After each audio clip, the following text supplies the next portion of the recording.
67 million years ago, in what is now Montana, two massive animals locked into a deathmatch.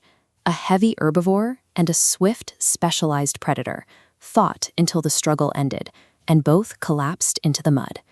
That exact moment was buried and preserved. Today, we know this fossil as the Dueling Dinosaurs. We know exactly who the herbivore in this fight was. Looking at the skull and the distinctive bony frill, it is clearly a Triceratops. But the predator next to it has been a problem. It has the terrifying jaws and bone structure of a Tyrannosaurus rex, but it measures roughly 18 feet long, about half the size of a fully grown adult. For decades, the global scientific community looked at fossils like this and reached a rigid consensus. They decided this was not a unique animal at all, but rather an awkward, rapidly growing teenage T-Rex. Now, a microscopic discovery has identified a second predator at the top of the food chain, a species that has been hidden in plain sight for decades. The case shows that the hardest thing to change in science isn't necessarily the evidence, it is the story that a community has already agreed to tell. The story of this misunderstanding starts back in 1942. Deep in the layered rock hills of the Hell Creek Formation, an excavation team unearthed a mysterious Tyrannosaur skull. For almost 50 years, it sat in a museum collection, largely ignored. That changed in 1988. Paleontologist Robert Baker looked at the fused bones and unique teeth of that skull and declared it a brand new pygmy tyrant. He named it Nanotyrannus.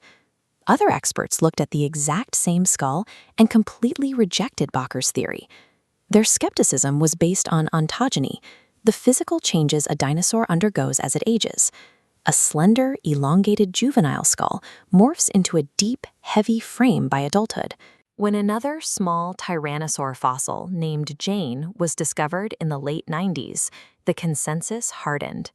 Researchers decided these smaller fossils fit perfectly into the early growth stages of a giant predator. The Nanotyrannus branch was erased and merged directly into the T-Rex timeline.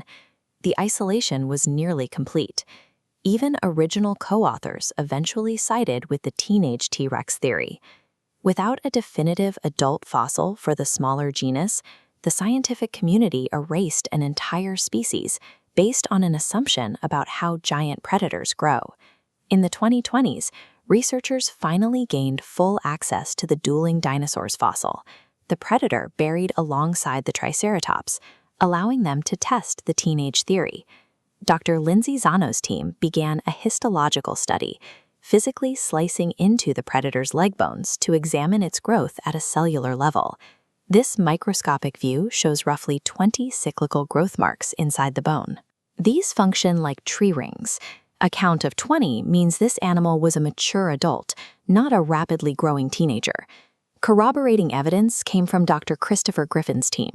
They analyzed the hyoid, a bone in the throat, of the original 1942 skull. They found the same biological signature. The cellular rings near the outer edge of the bone were tightly packed together, which indicates that the animal's physical growth had permanently ceased prior to death. While paleontology usually relies on the outward shape of massive bones, it was the cellular data recorded inside them that finally resolved the 30-year debate. With the studies published in 2024 and 2025, Baker's original 1988 theory was confirmed. Nanotyrannus is a valid, distinct species. This paints a different picture of the late Cretaceous landscape. T-Rex did not reign alone. It shared its environment with a highly specialized rival. The two predators occupied different niches. T-Rex was a heavy, bone-crushing bruiser, while Nanotyrannus had a leaner frame and exceptionally long legs, making it an agile hunter built for pursuit. This reclassification is a reminder that the fossil record is still full of gaps. If an apex predator this large can be misidentified for decades, it suggests that much of what we consider settled is simply waiting for a more powerful lens to prove us wrong.